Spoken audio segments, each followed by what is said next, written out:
নমস্কার বন্ধুগণ, আমার কিছু প্রস্তাবনা আছে। অনেকেই অনেকের মনের কথা বলে, তাই আমিও আজ কিছু নিজের মনের কথা বলছি। সরকারি চাকরির জন্য কোনো পরীক্ষার দরকার আছে বলে আমার মনে হয় না।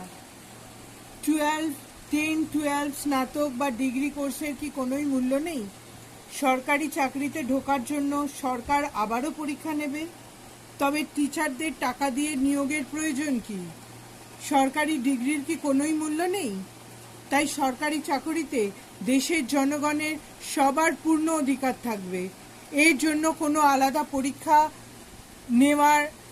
না নিলেই ভালো, নেওয়া উচিত নয় বলে আমার মনে হয়। তবেই ঘুষ নিয়ে সরকারি চাকরিতে নিয়োগ বন্ধ হবে।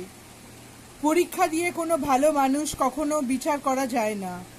কাজের অভিজ্ঞতা দিয়ে কাজের বিচার হয়। যোগ্য অযোগ্য আলাদা করে পরীক্ষা নিয়ে বিচার হয় না। যারা পরীক্ষা দিয়ে পুলিশ হয় বা সরকারি চাকরি পায়, তারা কি সত্যিই যোগ্য? আমার তো মনে হয় না। আপনারাও একটু ভেবে দেখুন তো।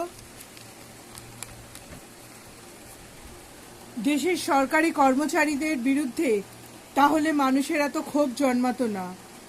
কেউ প্রাইভেট স্কুল বন্ধ করার কথা ভাবতো না। সেখানে তো মাইনে কম, কিন্তু পড়াশোনাও ভালো। আর গভর্নমেন্ট স্কুলে টিচারদের মাইনেও বেশি আর পড়াশোনাও ভালো নয়।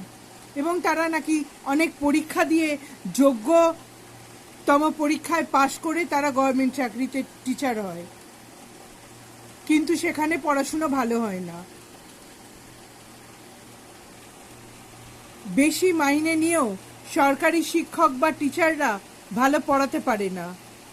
আর প্রাইভেট স্কুলে কম টাকা নিয়েই তারা অনেক ভালো পড়ায়, অনেক ভালো স্টুডেন্ট তৈরি হয় যোগ্যতার পরীক্ষা দিয়ে।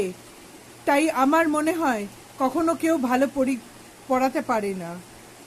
তাই এদের মাইনে 5,000 টাকা থেকে 10,000 টাকা হলে ভালো। সাধারণ ছাত্রছাত্রীরাই টিচারদের মূল্যায়ন করবে, তাদের রেজাল্টই বলে দেবে কোন টিচার কেমন পড়িয়েছে। এর ফলে টিচাররা যদি ভালো পড়ায়, তখন তাদের প্রাইজ মানি হিসেবে তাদের মূল্যায়ন করে শুধু সেই সব টিচারদের একটা বছরে তাদের প্রাইজ মানি হিসেবে টাকা আলাদা করে টাকা পাবে, যাতে তারাও উৎসাহিত হয় ভালো স্টুডেন্ট তৈরি করতে, ভালোভাবে পড়ানোর জন্য। তাতে